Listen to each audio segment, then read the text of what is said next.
Hey y'all, how's it going? Welcome back. It's Mia, and today we're discussing House of the Dragon episode 6. I'm still trying to get comfortable in this new space because it's like it's not quite my space, but at the same time, I want to be confident and comfortable. So anyway, we'll figure it out. I'll have fun doing this because episode 6 of House of the Dragon, we finally get our time.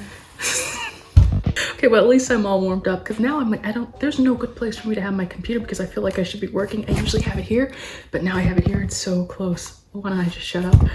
Right, the time jump. So we have at least a 10-year time jump in episode 6 of House of the Dragon. And at first I wasn't ready to say goodbye to all the old characters, but now the way they eased you into this transition with the adult characters, I like it. I think they did a good job with it. Unfortunately though, there was some, at least for me, when you're starting to throw in all these new characters, you've got both in a way new characters and characters who are becoming adults versus characters who are played by the same actor. So for Alicent and Rhaenyra, to me, that made sense. I knew who they were. There was no doubt about it. Except for that one scene where it was Alicent and Helena, and I was like, wait, did Rhaenyra age backwards? But that was Helena, her daughter. Alicent and the King's daughter. The one person that did get me though was Sir Cole, because I was like, wow, Sir Cole, you haven't aged a day. And then I go and see the scene with Rhaenyra and Harwin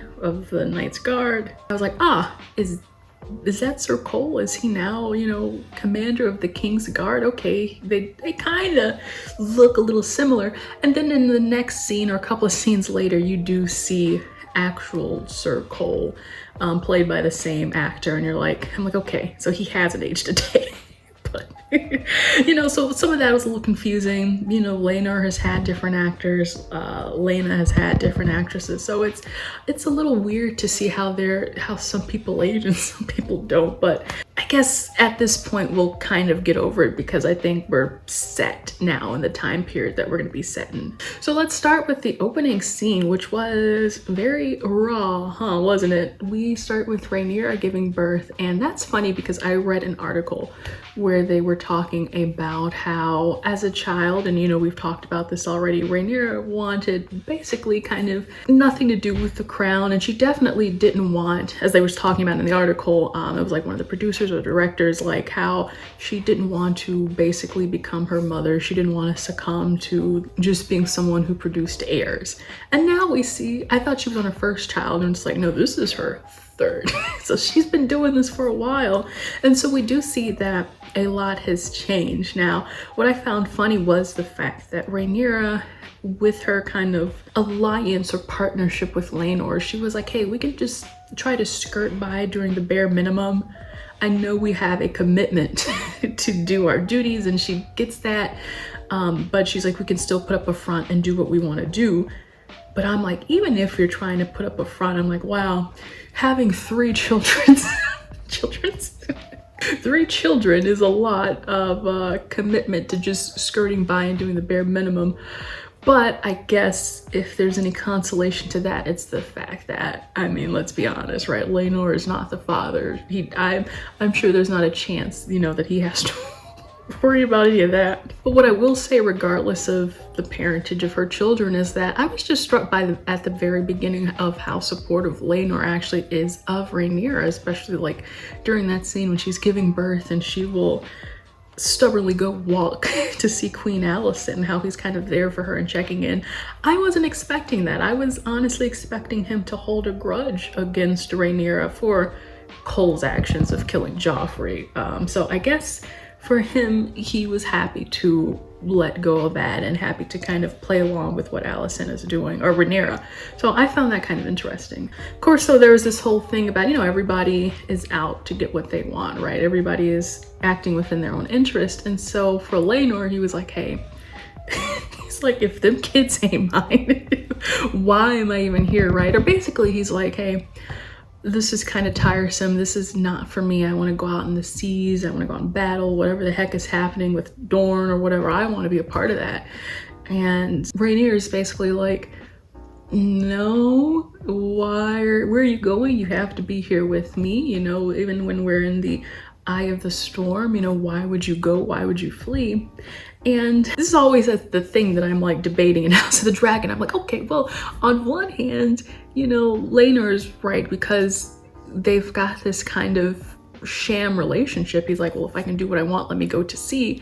And then I also get where she's coming from, like, hey, we need to put up the best front that we can. So you leaving during this whole scandal is not gonna look good for us. So she's pulling some Mama Kardashian vibes here. Like, level of crisis management, and I get it. So I have to side with Team Rhaenyra on that. I don't think Laenor should leave, and as we know, things change for them anyway because they're gonna go to Dragonstone and they're gonna exit the castle, but I digress. Now, one thing that I will say I've been kind of wondering as we talk about the progression of these characters that did stick out to me is Alicent, because for the life of me, it always, or at least from the first couple of episodes, it never quite made sense to me why the few minor inconveniences that Alicent went through would make her all of a sudden be like, this means war. Like during the wedding, it didn't quite make sense to me why Rhaenyra lying to her and breaching her trust in that just small instance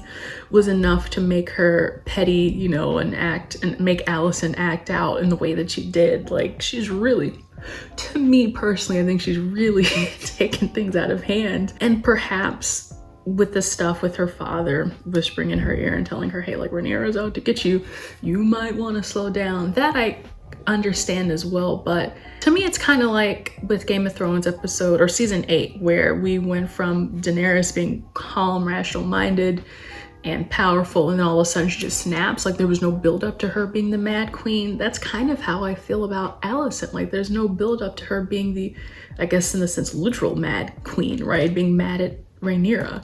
I think if we saw a little bit more like her being influenced or persuaded by Otto whispering in her ear, because for the most part she did just seem very complicit and fine with Rhaenyra being the heir and trusting Rhaenyra and yada yada yada. So I wish that would have got drawn out a little bit more. But now it's like Alicent is living, at least to me, in this delusion that Rhaenyra has it out to get her, because to me there's no evidence that Rhaenyra has it out to get Alicent. I mean, to be fair, Rhaenyra is in her high chair. She's gonna be the heir. She's got nothing to worry about, at least so she thinks, or so she thought.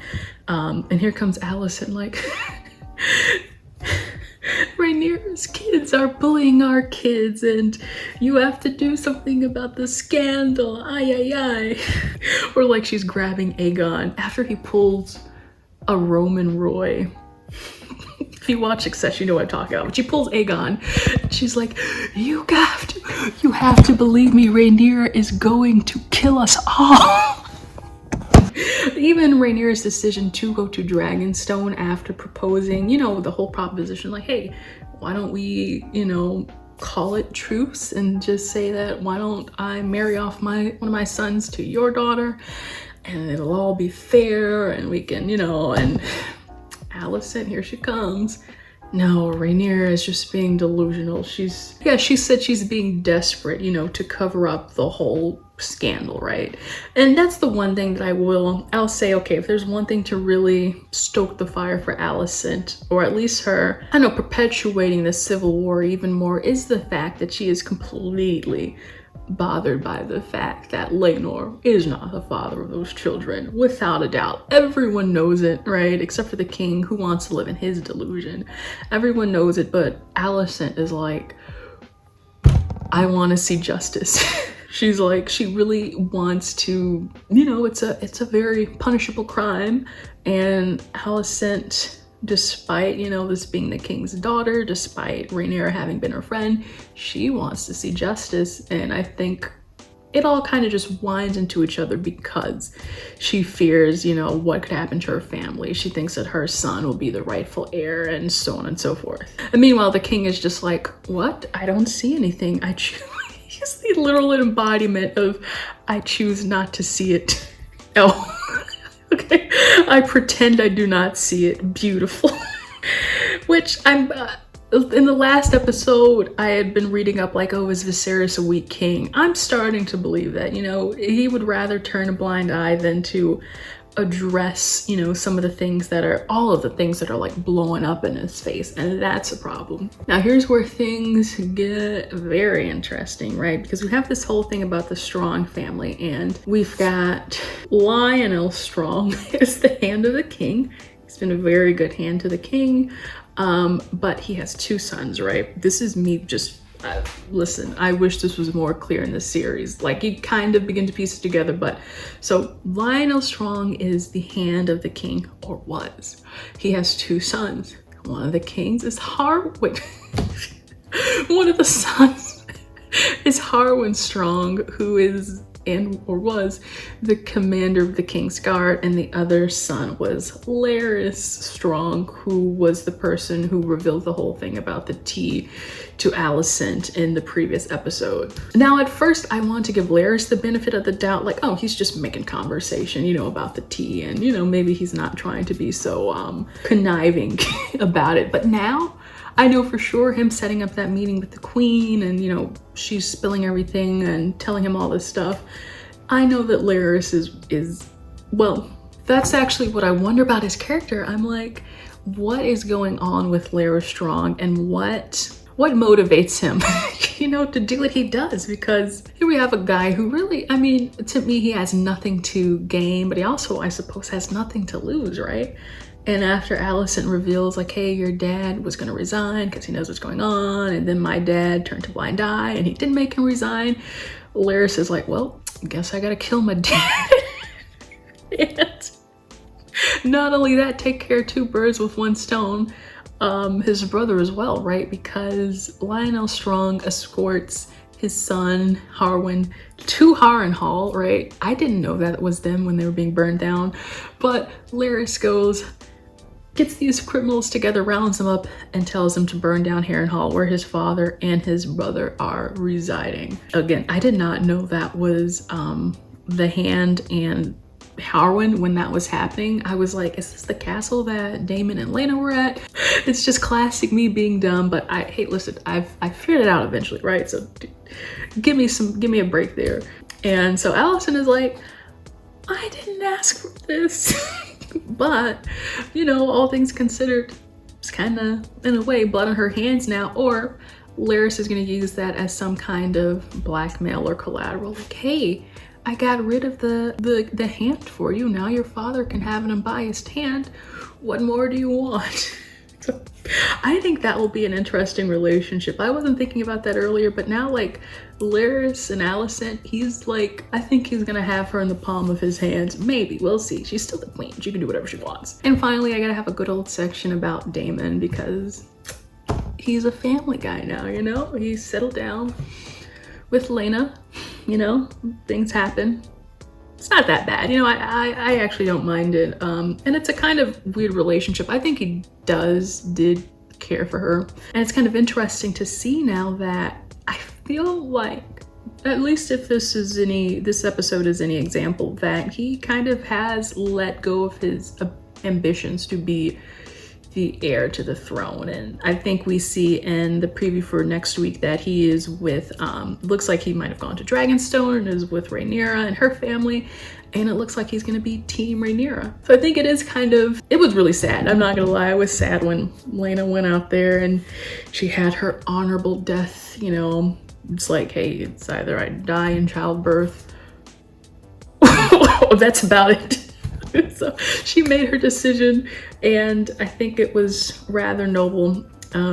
As I was reading about the producers and the way that they wanted her to go, they were like, yeah, you know, she had such a short arc, so we do want her to go in a memorable way, not just in childbirth. So I think that was definitely memorable. I almost shed some real thug tears, so R.I.P. in peace, Lady Laena. Your wigs were honorable. So another long talk.